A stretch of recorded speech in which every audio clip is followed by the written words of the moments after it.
Sunday will be an important chance for us to commemorate those that have sacrificed for our country. The Remembrance Day ceremony at Victory Square. You're seeing footage from past years, and the director of the ceremonies, Cam Cathcart, for your 15th year, yes? Yes, that's right. Congratulations, and retired Canadian Forces veteran Jim Stanton here with us. Thank you. Thanks to you both for being here, and obviously this is an important one. 100 years since the end of World War I. What are we going to see this Sunday, Cam? We'll start with you, that is really special to signify this milestone. Well, first of all, it is the 100th anniversary, as you say. We're going to have elements that are, the ceremony will be pretty well the same as it always has been, but there are new elements in there that are just for this year. 20th anniversary, the Bach Youth Choir, for example. HMCS Vancouver is in the city this weekend, in its namesake city, and the ship's company will be marching. We're going to have two 100-year-old veterans who will be acknowledged. They are from World War II.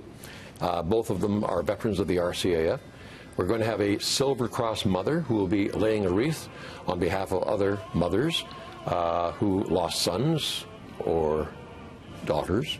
And this in particular case, this lady lost her son in Afghanistan in 2009, 24 years old.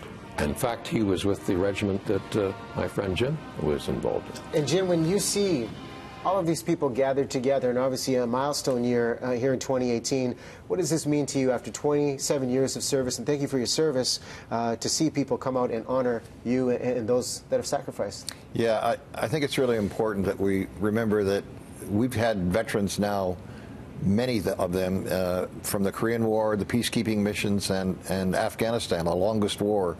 And our veterans used to be old guys like me. Now they're young men, young women who gave their service. And one of the things that Cam and I worked on was getting a place for veterans to go to stay when they're in Vancouver, getting treatment for the illnesses that they may have. Vancouver is a very expensive city to live in. They can stay at a place called Honor House in New Westminster. No cost. It's like McDonald House, but only for veterans and their families. That's very rewarding to know that that's that kind of ongoing support we can provide them. The country's good at sending young Canadians off to war, not very good at managing when they come back. So that's a job that we can do as citizens, to honor those men and women. It's a real ongoing challenge, too. This is what he's just talking about keeping the young veterans, the new generation of veterans, well and in good shape when they come home. Well, the awareness is key, and donations drive Honor House. One of the interesting ways to pay tribute, too, is what we're seeing on the street signs with the poppies. And, Jim, where did this idea come from? This is 7 years standing now? 7 years, I think so. Yeah, I was out of town. I was in Windsor, Ontario, doing some work, and I got lost. And before GPS, right? And so I pulled over to get on my map, figure out where I was, and I looked up at the street sign, and it said Dieppe, which is a city in France where my father was taken prisoner of war in World War II. Ooh-ah, ooh-ah, you know. And on this was a poppy, and I thought, that is so cool. Yeah. So I was working with the city of Windsor, asked them how did they do that. They told me. Contacted the Legion, talked to Cam. Yep. Cam knows everybody in Vancouver. So he got us into City Hall and made the pitch to them, and they went like, yes, indeed.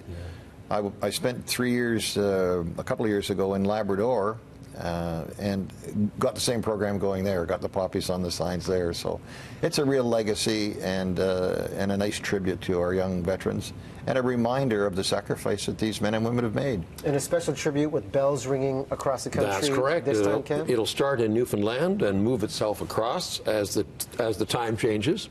And here in Vancouver, we understand that Holy Rosary and Christchurch Cathedral will be ringing their bells, and other churches as well, I'm sure. Yeah. And what is the best way, if someone can be at the ceremony? That's obviously of great significance. But the best way to support our veterans, young and old, Jim, as you mentioned, this time around. So it's not just 1 week or 1 day, but we're honoring them throughout the year. Yeah. Don't forget them, for one thing. Don't forget them. And as you say, some people just recognize the long weekend as a long weekend. It's much more than that. It started with the armistice that ended the war 100 years ago. And our monument here, the cenotaph, was built in 1924, 94 years of age now, and it was dedicated in 1924, and I think like 25,000 people showed up for that dedication. And be honest with you, the level of support and interest by the citizens of Vancouver is phenomenal. We have anywhere from 12 to 15,000 people down there, depending on the weather. And I understand that Sunday's going to be a great day, so we expect a lot of people. Well, 11 a.m., Victory Square, it's going to be happening. Big thanks to both of you gentlemen for being here and sharing these important stories. And if you can't get out, definitely get down and support. You see the details on screen. Thank you. Thank you very much, Riyadh. Always love having you on the show. Thank you. Pleasure. Thanks for your service. Thanks for being here as well. Listen, more of your top news stories. Let's check back in with